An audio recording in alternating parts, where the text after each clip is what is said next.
আপনারা দেখুন আজকে প্রায় 15 দিন ধরে অনেক আলোচনা অনেক কিছু কথাবার্তা আমরা শুনছিলাম।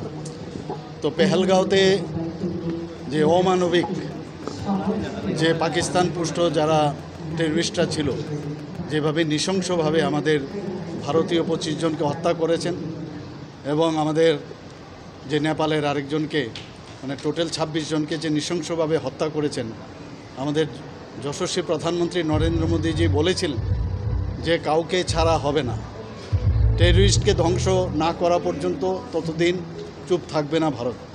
এবং অনেক কথা হচ্ছিল নানাভাবে, কিন্তু আজকে আপনারা দেখতে পেলাম কি গতকাল একটার পরে যেভাবে আক্রমণ করা হয়েছে এবং কোনো সিভিলিয়ানের এখন পর্যন্ত যা খবর আছে কোনো সিভিলিয়ান কিন্তু মানে তাদের কিন্তু ক্যাজুয়ালিটির খবর নেই।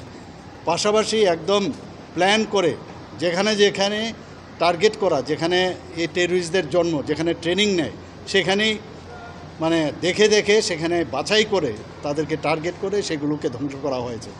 কয়েকজনের খবর এসে মারা গেছে যারা কমান্ডার ইত্যাদি আছে।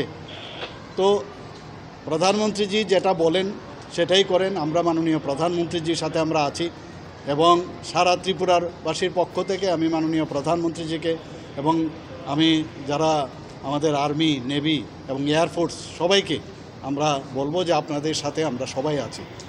স্যার, এই মুহূর্তে ত্রিপুরার জন্য মানে কোনো আলাদা পদক্ষেপ কিছু নেওয়া, বিশেষ করে আমাদের বাংলাদেশ সীমান্ত রয়েছে না, আমাদের তো আগেই কালকেও আমাকে প্রশ্ন করা হয়েছিল আজকে মক ড্রিল হবে।